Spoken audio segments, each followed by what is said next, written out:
The room was full of clapping hands, crystal glasses were raised high. Cameras flashed from every corner. He stood there with his new wife, soaking in the praise like it was air itself. And then the big wooden doors at the back of the ballroom opened. The music stopped. Every single head turned. Nobody was clapping anymore. They were staring at me. But to understand why that room went silent, I have to take you back to where this story really began. My name is Juniper, and 3 years ago, my life looked nothing like it does today. I grew up in a small house with thin walls and a mother who worked 2 jobs just to keep the lights on. We didn't have much, but we had enough love to make up for it. I never dreamed of mansions or yachts. I just wanted a peaceful life, maybe a small business of my own one day, and people around me who actually cared. I met him at a charity dinner I wasn't even supposed to attend. I was there helping a friend who worked as an event planner, just setting up name cards and checking guest lists. He walked past my table, stopped, and asked me something simple, where the restroom was. I laughed because out of everyone in that grand hotel, the richest man in the room was lost looking for a bathroom.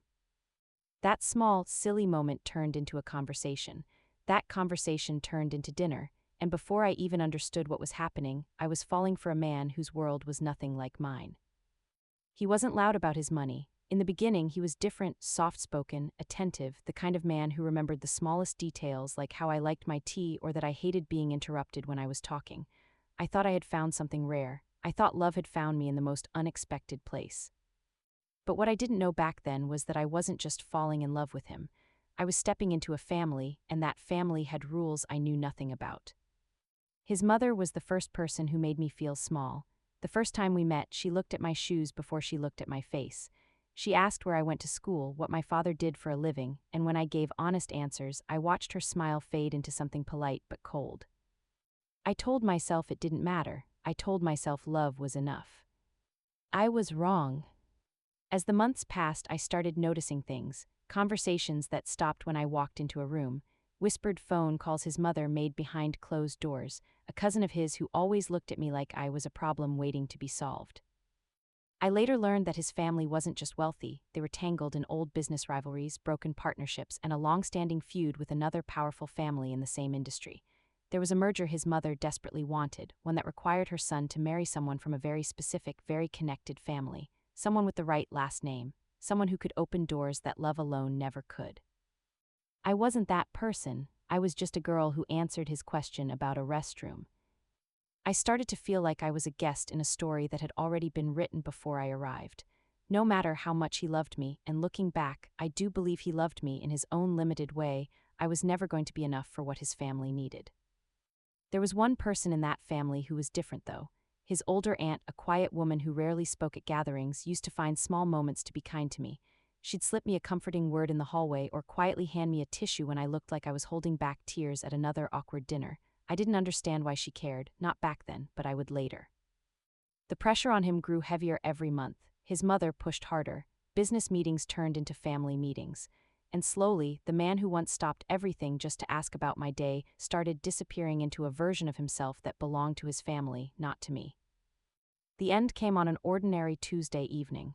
No big fight, no dramatic scene, just him sitting across from me at the dinner table, staring at his plate instead of my face, telling me that things had to change. He didn't say the words arranged marriage. He didn't have to. I had heard enough whispers, seen enough cold smiles from his mother to understand exactly what was happening.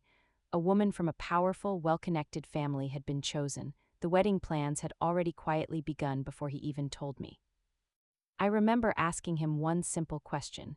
Did you ever choose me, or was I always just a placeholder until they found someone better? He didn't answer. That silence told me everything. The breakup wasn't private. His family made sure of that. Within weeks, photos of him with his new fiancée were everywhere: magazines, social media, business pages celebrating the perfect partnership. I was erased so quickly it was like I had never existed in his world at all. I lost more than him. I lost the friends who only liked me because of who I was dating. I lost the sense of belonging I had slowly built in that world. For a while, I lost myself too. But there was one night, after packing up the last of my things from the apartment we shared, when I stood at the door and looked back one final time. I didn't cry, I just whispered to myself, this isn't the end of my story, it's just a chapter closing. I walked out with my head high, even though my heart was in pieces. The next year was the hardest and most important year of my life. I moved back into a small apartment, picked up freelance work, and slowly started rebuilding myself piece by piece. I won't pretend it was easy. There were nights I cried until I had nothing left. There were mornings I didn't want to get out of bed, but somewhere in that pain, something shifted in me. I stopped asking why this happened to me and started asking what I was going to do about it. I had always been good with numbers and people, so I started helping a friend with her small online business, managing her finances, organizing her growth strategy. Word spread, other small business owners started reaching out. Within months, I had built a small but steady consulting practice of my own. It wasn't glamorous, but it was mine. Every dollar I had earned with my own hands, my own mind, no one else's name attached to it. It was during a business conference, almost a year after the breakup, that I met him. He was nothing like what I expected from someone with serious wealth. He didn't wear flashy suits or talk about expensive things. He sat quietly in the back of conferences, listened more than he spoke, and when he did speak, people leaned in because his words actually meant something. We started talking after I gave a small presentation on rebuilding businesses from financial setbacks. He asked sharp, thoughtful questions. Afterward, he simply said, "You don't talk like someone trying to impress people. You talk like someone who's lived through something real." I didn't know yet just how true that was for him, too. Over the following months, our friendship grew slowly, naturally. He never rushed anything. He never tried to buy his way into my trust. He showed up consistently, kept his word, and treated my time and my work with genuine respect. It was such a contrast to what I had experienced before that, at first, I didn't even know how to receive it. It was much later, almost by accident, that I discovered who he really was. Not just a successful businessman, but a man who quietly controlled one of the largest investment networks in the country. A man whose decisions could shift entire industries, yet who chose to live without the noise that usually came with that kind of power. When I found out, I was almost angry. "Why didn't you tell me?" I asked. He simply said, "Because I wanted you to know me before you knew my net worth. I've seen what people become around money. I needed to know you weren't one of them." That answer told me more about him than any bank account ever could. Almost 2 years after my breakup, an invitation arrived at my apartment. Thick cream paper, gold lettering, my old ex's name printed beside a name I didn't recognize, his new fiancé. I stood there holding it, my hands slightly shaking. Later, I learned his mother had sent it. Whether it was a mistake from an old guest list or a deliberate move to remind me of what I had lost, I'll never fully know. Knowing her, I leaned toward the second option. My first instinct was to throw it away and pretend it never arrived.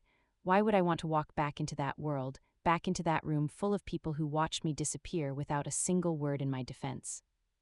But when I mentioned it to him, the man who had quietly become the most important person in my life, his reaction surprised me. "Do you want to go?" he asked, calm as always.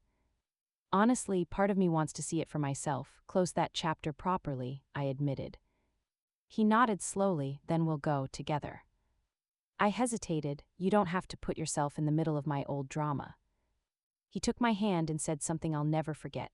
"Juniper, some closures aren't about revenge. They're about standing in a room and showing yourself and everyone else exactly how far you've come. I'll be right beside you the whole time." I didn't know it then, but his connection to that world ran far deeper than I imagined. His investment firm had quietly been in talks with the very same family business my ex's mother had spent years trying to merge with through marriage.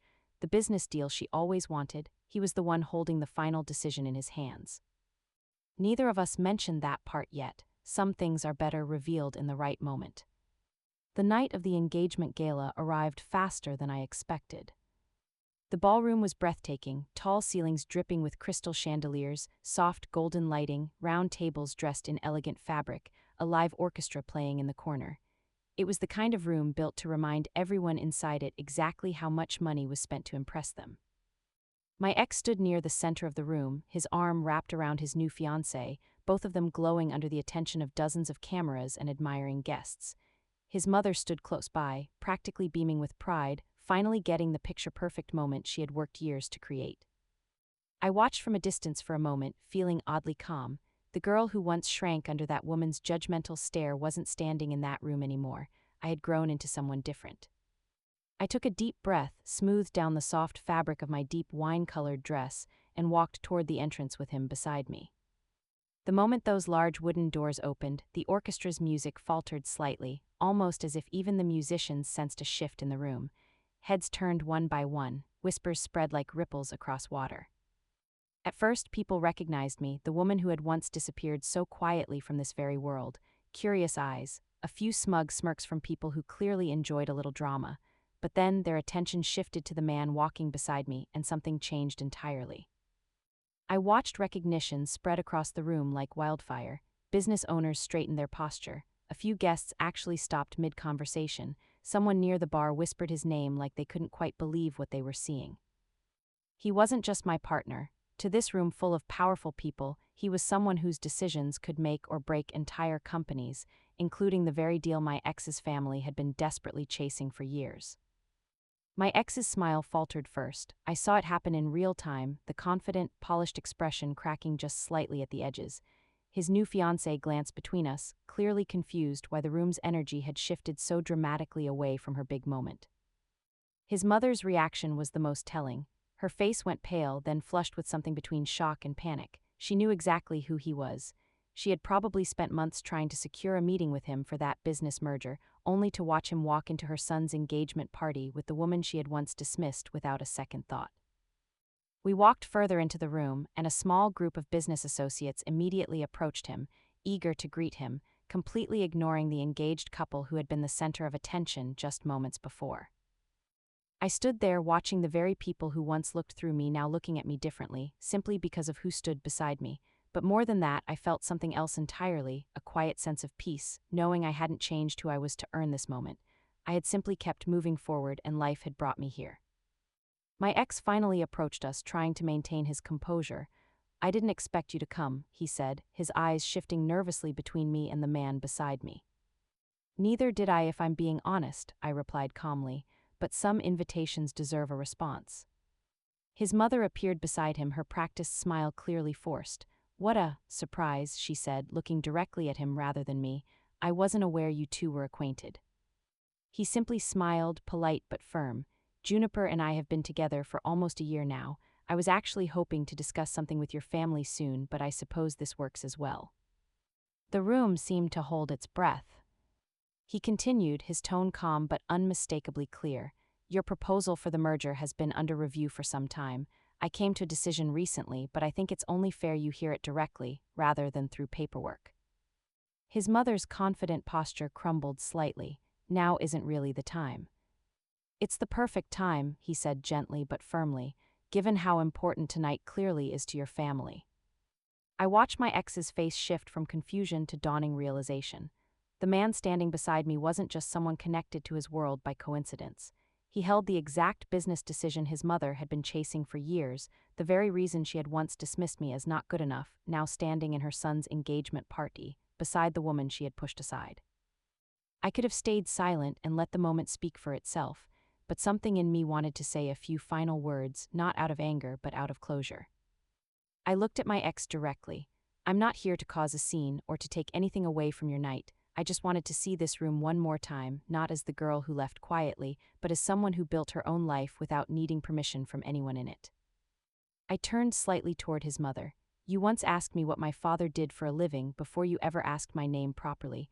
I understand now that some people measure worth by titles and last names. I choose to measure it differently." The room remained silent, but it wasn't an uncomfortable silence anymore. It felt like understanding settling over the space.